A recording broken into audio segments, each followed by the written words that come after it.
Icelandic story. It's a relatively modern story.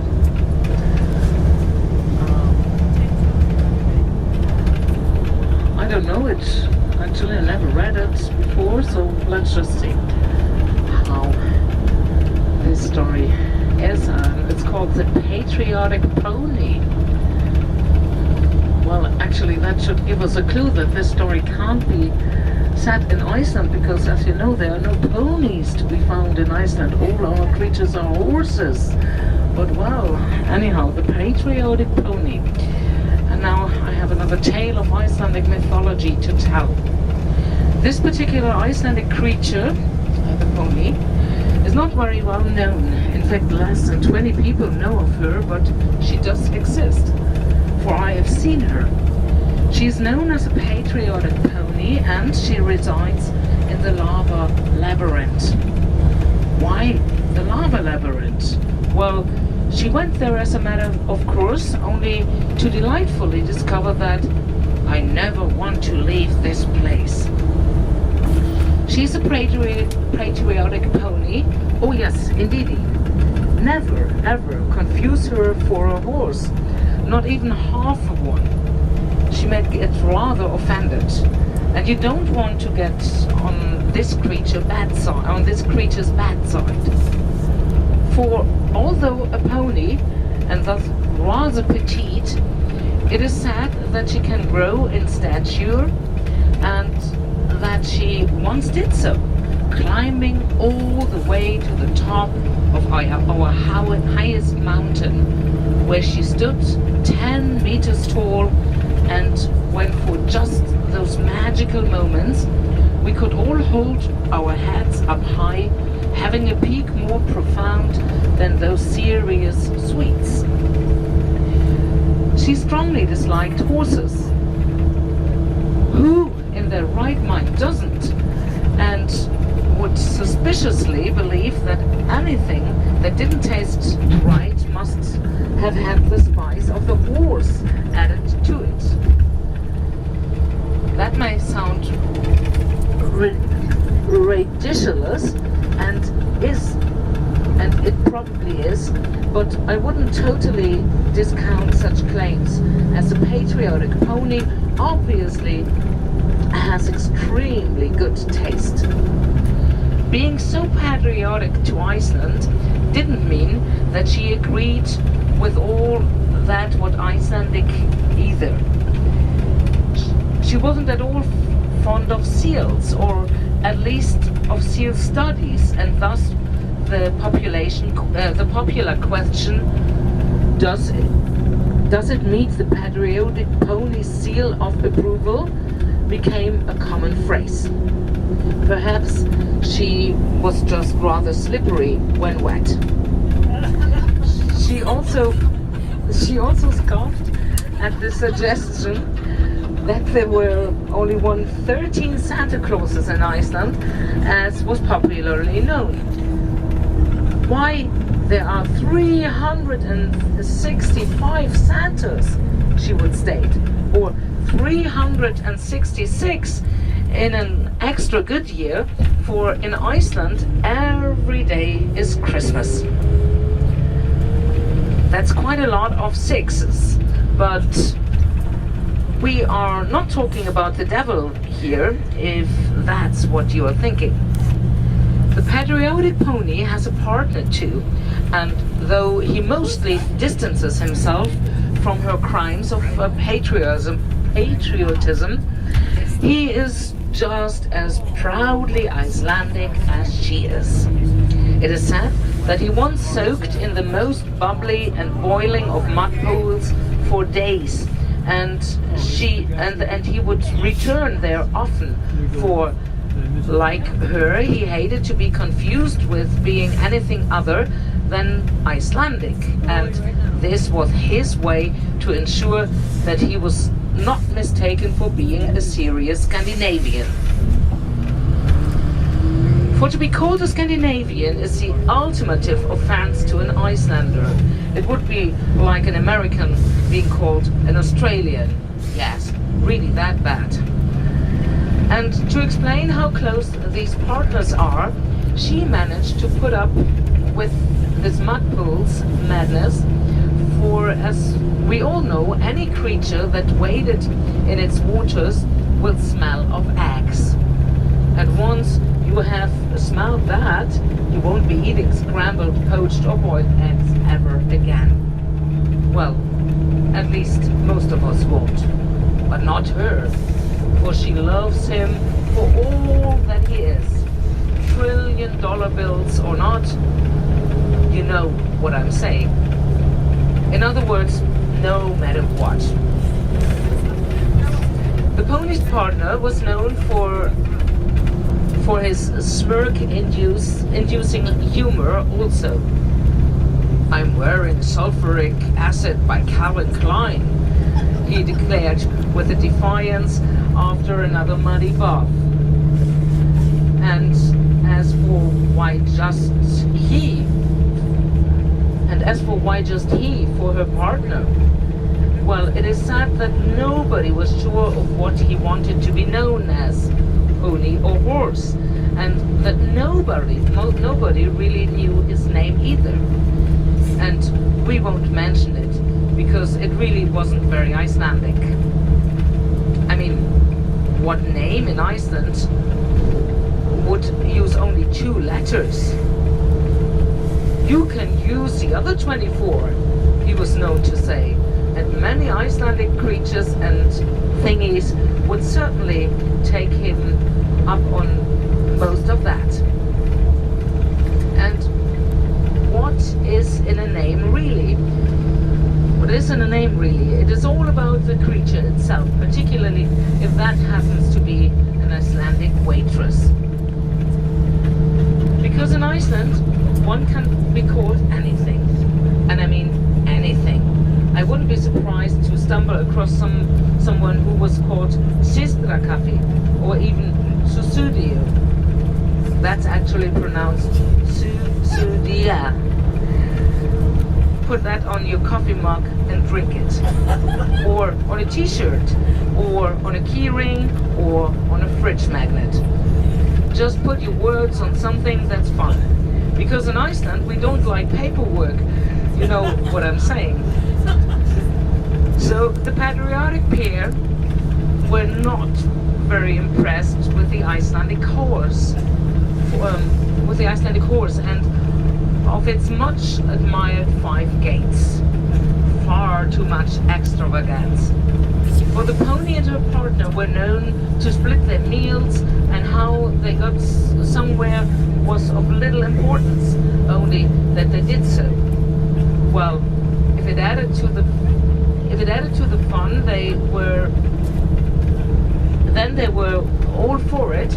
So they might not have performed the 5 gates of the Icelandic horse, but they transported themselves in one way in which Icelandic horses were far too serious to ever consider, that of tobogganing?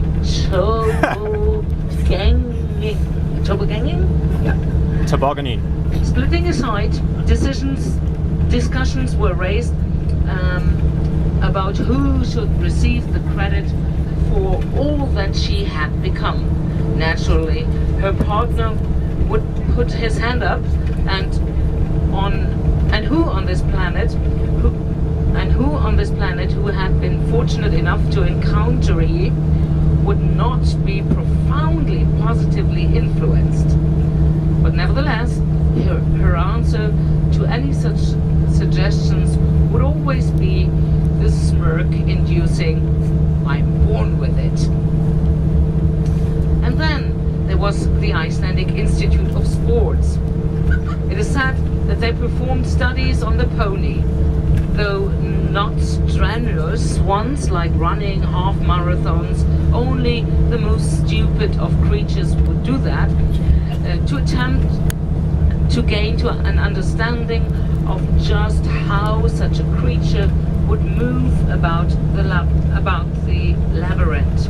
Well, Iceland should like tobogganing, as it is not that easy to spell or say. Right. The Patriotic Pony, giving no respect or acknowledgement to the hard worker collecting the data, don't worry, that standard practice, didn't much care for being made a fuss of. Just get with it, she insisted. But whatever you do, just don't sit on my hooves. She was extremely insistent on wearing her Icelandic hooves and proudly flagged them wherever she wandered. If you are not leaving your mark in polar print, then you may as well be Swedish. And it must also be made mention that the Institute didn't make her play basketball either, in case you were wondering. Because some Icelandic creatures have been known to get very excited indeed when they watched females play basketball. You know what I'm saying? The Icelandic Institute of Sports did also dabble in photography, where their work was super duper and was much admired. The Pony and Partners' one weakness when it came to their Icelandic roots was a love for pizza. But they forgave themselves for this decadence by telling themselves that one day they would move to America and would promote the Icelandic way of life whilst making their trillions via their own pizza restaurant. In fact, the restaurant would be contained within their own hotel, to be named Icelandair Hotel.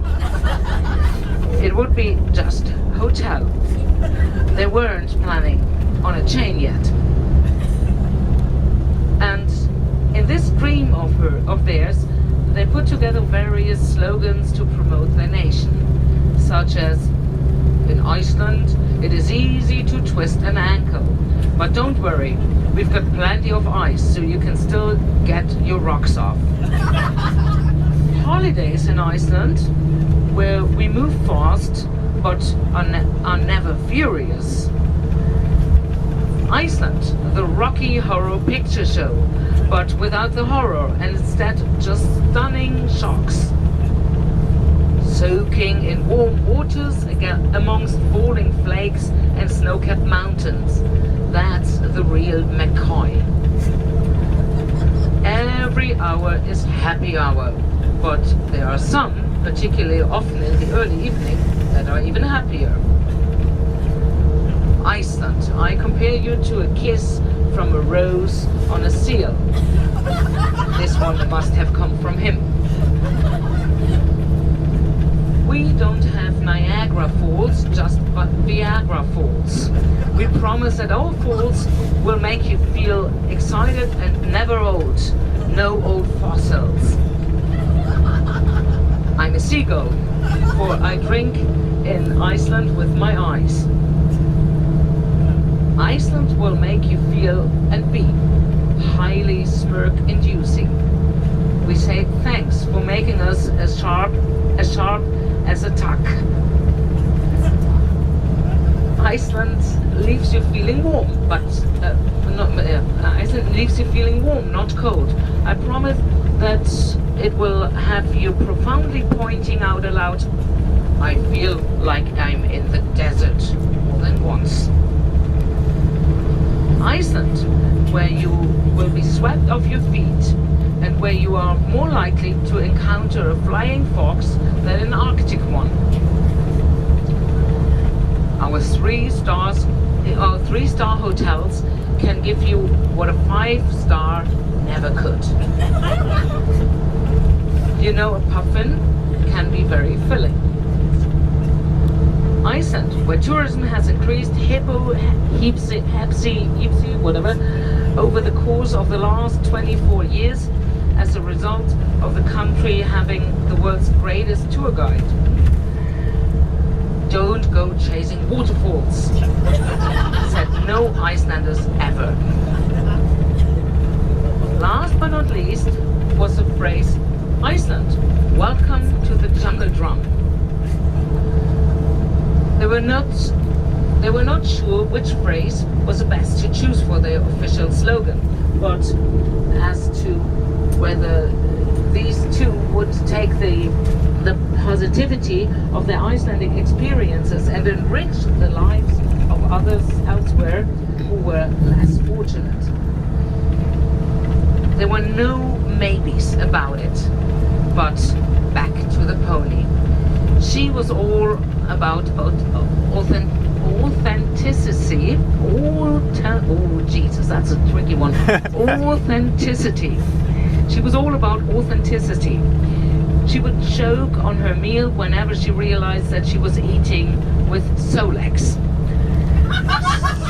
So you can only imagine how angry she was when she discovered that much of her country had been infiltrated by something not even Scandinavian, but heaven forbid, European.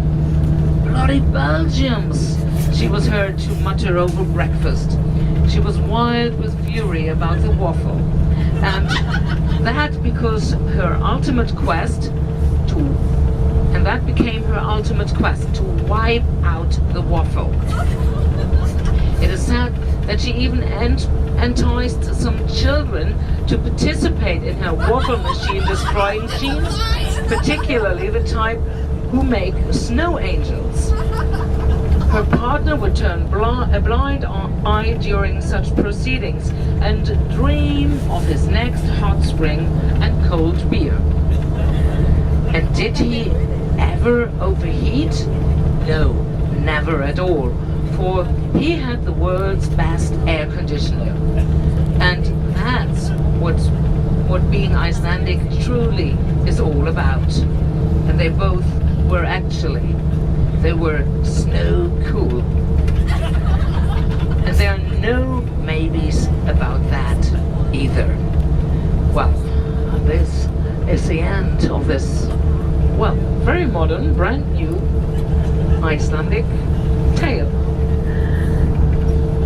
And I guess I don't have to tell you